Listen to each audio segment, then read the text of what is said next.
वंदे मातरम दोस्तों, सभी को सबसे पहले नमस्कार। विजडम क्लासेज के यूट्यूब चैनल में आप सभी का हार्दिक स्वागत है और उम्मीद और आशा करते हैं कि आप सभी बेहतर होंगे। और जैसा कि आज हमारे देश में सबसे बड़ा चर्चा का जो मुद्दा बना हुआ है वह ट्रक ड्राइवरों को लेकर बना हुआ है, क्योंकि आप लोगों ने न्यूज़ देखा भी होगा कि ट्रक ड्राइवर जो हैं वह ट्रकों को रोड पे खड़ा कर चुके हैं और वह हड़ताल की घोषणा कर चुके हैं, और जिससे कारण भारत के जो आम जनता के जो जनजीवन जो है ना वो बुरी तरह से प्रभावित हो रहा है। आज आप देखे भी होंगे कि आपका शहर में पेट्रोल पंप पे कितना भीड़ देखने को भी मिला होगा। तो इन सभी मुद्दों पे हम चर्चा करेंगे, लेकिन चर्चा करने से पहले आप मेरी जो क्लास करने के बाद जो आपकी राय होगा वो आप कमेंट के माध्यम से जरूर बताने का प्रयास करेंगे। सबसे पहले आज टॉपिक जो है कि हड़ताल कब तक। इसमें सबसे पहले हम बात करेंगे कि भारत सरकार के द्वारा ऐसी कौन सी कानून में बदलाव कुछ किए गए जिसके कारण आज ट्रक ड्राइवर जो हैं, डंपर ड्राइवर जो हैं, बस ड्राइवर जो हैं वो हड़ताल पे चले गए हैं। इन सभी मुद्दों को हम समझने का प्रयास करेंगे। उसके बाद इसी कानून में है हिट एंड रन का मामला क्या है, इसको भी बहुत ही आसान भाषा में आपको समझाने का हम प्रयास करेंगे। और इसके साथ बात करेंगे कि सजा को लेकर बात करेंगे कि आज से पहले सजा पहले क्या था और अब क्या है, और इसके बाद आपके जो कुछ कंक्लूजन निष्कर्ष निकलेंगे वो भी बताने का प्रयास करेंगे। और उसके बाद आपको जो आपकी जो राय आपको इस वीडियो के देखने के बाद आपको जो अपना मत जो होगा वो आप कमेंट के माध्यम से बताने का प्रयास करेंगे, ठीक है, कि आप क्या सोचते हैं। जैसा कि आप सभी को पता है कि भारत में अंग्रेजों के काल के जो 3 कानून थे उनके नाम को चेंज कर दिया गया है। जैसे कि आईपीसी एक्ट 1861 का नाम बदलकर भारतीय न्याय संहिता अधिनियम 2023 कर दिया गया। उसी प्रकार से सीआरपीसी अर्थात दंड प्रक्रिया संहिता अधिनियम 1898 का नाम बदल के भारतीय नागरिक सुरक्षा संहिता अधिनियम 2023 कर दिया गया।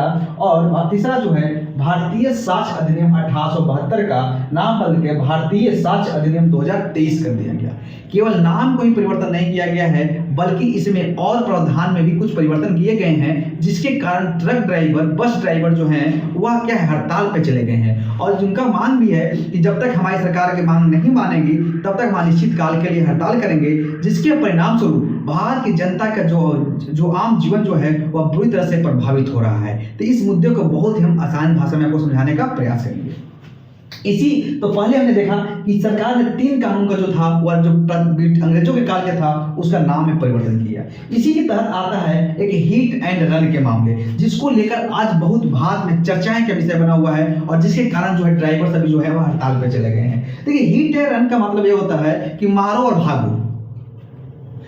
तो इसको आप समझिए कि अगर कोई ड्राइवर के द्वारा किसी का एक्सीडेंट हो जाता है तो सबसे पहले कोशिश करता है कि गाड़ी लेकर भाग जाए, और अगर वह गाड़ी लेकर भागने में सक्षम नहीं होता है तो वह प्रयास करता है कि हमारी जान बच जाए, जिसके कारण हम अपनी जान बचाने के लिए वो भाग जाता है, ताकि वो सोचता है कि अगर हम नहीं भागें और भीड़ की हद तो चढ़ गए तो हमारा जान जो है वह जा सकता है। तो यही का मुद्दा जो है हिट एंड रन कहलाता है। यानी आप ये समझेंगे कि अगर कोई किसी ड्राइवर के द्वारा एक्सीडेंट कर दिया जाता है तो वह अपनी जान बचाने के लिए, भीड़ से बचने के लिए वह भाग जाता है। वह यह नहीं देखता है कि हमने किसी सामने वाला व्यक्ति का, जिसको मैंने एक्सीडेंट किया, तो वह बच रहा है कि मर गया है कि वो घायल है, उसको अस्पताल पहुंचाया जाए, वह ये सब नहीं देखता है। और भारत में एक मानसिक स्थिति, मनोवैज्ञानिक स्थिति में मानिएगा, आप अपने प्रैक्टिकल जीवन में भी महसूस किए होंगे कि अगर एक ट्रक ड्राइवर, एक ट्रक है या बस ड्राइवर या कोई बड़ी गाड़ी, मान लीजिए एक बड़ी गाड़ी, मान लीजिए एग्जाम्पल समझते हैं ट्रक से लेकर और एक बाइक से लेकर समझते हैं। आजकल देख लेंगे कि जो युवा जो है ना वो लहरिया कट मार रहे हैं, आजकल फुर्र मार रहे हैं इस करके।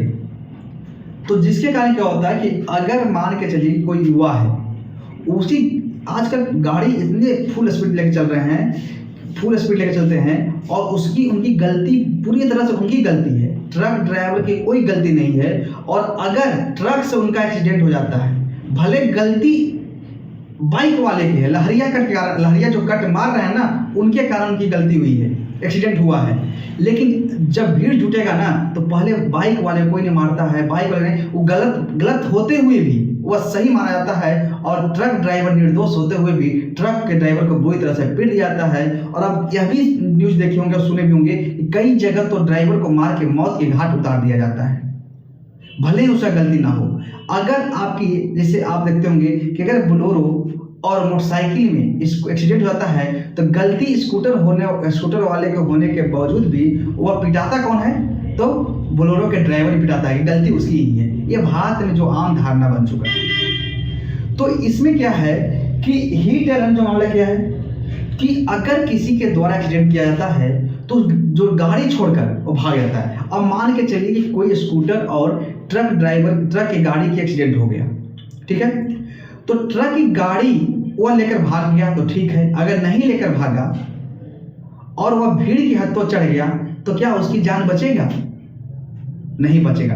तो हर आदमी को अपना जान प्यारा होता है, जिसके परिणाम स्वरूप वो क्या करता है? भाग जाता है। कुछ जगह आप ये भी देखने का प्रयास किए हुए होंगे कि हिट एंड रन मतलब क्या होता है कि अगर मान के चलिए कि अगर वो नहीं भागता है तो वो क्या कर, अगर वो नहीं भागता है और बगल में कोई पुलिस स्टेशन आता है तो वहां चला जाता है, जिसके कारण क्या होता है? उसकी जान बच जाती है। और कई जगह क्या होता है, देवी देखने का प्रयास करते होंगे कि ड्राइवर एक्सीडेंट करने के बाद सीधे कोर्ट में जाता है और कोर्ट से जेल ना जाकर सीधे क्या करता है? वह बेलेबल मतलब क्या बेल लेता है और वह बाहर से बाहर उसकी बेल हो जाता है। तो यह सब मुद्दे जो है ना, यही कारण क्या है, चर्चाएं बना हुआ है। तो इसमें कहा गया कि पहले कोई ट्रक ड्राइवर या बस ड्राइवर या कोई भी ड्राइवर जो हो, अगर किसी के एक्सीडेंट करता था और वह भाग जाता था तो हिट एंड रन के मामले आया था मुद्दा, तो उसको 2 साल की सजा होती थी। उसको 2 साल की सजा होती थी। लेकिन अब कहा गया कि अगर किसी के द्वारा किसी ड्राइवर के द्वारा किसी का एक्सीडेंट किया जाता है, भले वह जानबूझकर किया गया हो या अनजाने में किया गया हो, लेकिन अगर वह भाग जाता है, अगर वह भाग जाता है तो वह हिट एंड रन के मामले में आ जाएगा और इसके लिए उसको 7 लाख की जुर्माना और 10 साल तक की सजा होगी। यहां पे ध्यान रखिएगा कि 10 साल तक की है, 10 साल की नहीं है, 10 साल तक की है। यानी हो सकता है 4 साल का भी हो सकता है, 5 साल का भी हो सकता है, 6 साल का हो सकता है, ये भी सजा हो सकती है, ठीक है। दूसरा कंडीशन है कि अगर किसी ड्राइवर के द्वारा एक्सीडेंट किया जाता है और वह भागता नहीं है, वह वहीं पे रहता है, तो क्या उसकी जान बचने की संभावना है? भीड़ तो पहले मारेगा उसको खूब। चलिए भीड़ को भी हटा देते कुछ देर के लिए। अगर किसी ट्रक ड्राइवर के द्वारा एक्सीडेंट किया जाता है और वह भागता नहीं है, बल्कि जिसका एक्सीडेंट हुआ है उसको अस्पताल ले जाने की कोशिश करता है, उसको बचाने की कोशिश करता है, तो यह मामला जो है वह हिट एंड रन के मामले में नहीं, हिट एंड रन के तहत नहीं आएंगे और उसकी सजा जो है ना वो 5 साल तक की हो सकती है। हो सकता है 5 साल से कम की भी हो सकती है। लेकिन अगर वो भाग जाएगा, अगर वो भाग जाएगा तो उसकी सजा जो होगी 7 लाख रुपया तक की जुर्माना और 10 साल तक की सजा होती है। यह प्रावधान किया गया है। इसके साथ कहा गया, लेकिन ड्राइवर के द्वारा, अब आप तो कहेंगे प्रावधान तो सही है, कोई दिक्कत तो है नहीं, लेकिन जो ट्रक ड्राइवर है वो दलील क्या दे रहे हैं कि आज के जो क्या ट्रक ड्राइवर जो है वो 15,000, 16,000, 18,000 की नौकरी करते हैं और उनके द्वारा एक्सीडेंट हो जाता है, तो क्या ये 7 लाख की जो राशि है वो भरने में सक्षम होंगे? एक तो बहुत गरीब परिवार से आ रहे हैं और उनके द्वारा क्या 7 लाख रुपया और 10 साल की जो सजा हो जाएगी, तो उनकी क्या 7 लाख रुपया कहां से भरेंगे? उनका ये कहना है। दूसरा उनका कहना है कि अगर हमारे गलती से किसी का एक्सीडेंट हो जाता है और अगर हम नहीं भागते हैं तो हमारा जान का क्या होगा? हमने तो गलत जानबूझ किसी का एक्सीडेंट तो किया नहीं, एक्सीडेंट के मामले गलती से एक्सीडेंट हो गया और अगर वहां पे रह जाएंगे तो जो भीड़ जो होगी वह क्या करेगी? पहले हमारी जान निकाल देगी। तो इसके लिए मॉब लिंचिंग में भी कुछ परिवर्तन किया गया है, जिसकी हम चर्चा किसी और दिन कर लेंगे। तो आज जो हम बात किए कि जो हिट एंड रन के जो मामले थे ये क्या थे, इसकी चर्चा किए, सजा क्या थी, ये थी। अब देखिए कि भारत में ट्रकों ने के ड्राइवर ने क्या किया, ट्रकों को रोक दिया, जिससे भारत में क्या होगा, भारत के जनता के आम जनजीवन प्रभावित होगा, क्योंकि इस मार्केट में क्या है, दूध नहीं पहुंच पाएगी, सब्जी नहीं पहुंच पाएगी, जिसके कारण बात करिए कि आप आजकल देख रहे होंगे कि आपके शहर में पेट्रोल पंप पे भीड़ बहुत ज़्यादा देखने को मिल रहा है। क्यों? क्योंकि जब ट्रक जब नहीं चलेगी, जो जानते हैं कि यातायात जो साधन जो होता है वह अंतिम साधन है, जैसे कि अगर सड़क परिवहन है, एक आपका रेल परिवहन है, एक आपका जल परिवहन है। तो सड़क परिवहन के द्वारा अगर सामान नहीं पहुंच पाएंगे तो आपके बाजार में क्या होगा, सप्लाई की कमी हो जाएगी। जब सप्लाई की कमी होगा तो क्या होगा, डिमांड तो बढ़ेगा, डिमांड उतना ही है। तो आप इकोनॉमी से लिंक कर लीजिएगा। और ध्यान रखिएगा कि आप अगर ड्यूटी जा रहे हैं, पेट्रोल नहीं मिलेगा तो आप क्या ड्यूटी जा पाएंगे? तो नहीं। तो इसके लिए सरकार और देखिए भारत सरकार और ट्रक ड्राइवर को कुछ रास्ता निकाला जाएगा। हालांकि जो मुद्दा था यही कारण आपको मैंने डिस्कस कर दिया, और कोई डाउट होगा तो कमेंट कर दीजिएगा, फिर हम किसी दिन और डिटेल से चर्चा कर देंगे। Thank you, God bless you, आपका दिन शुभ हो।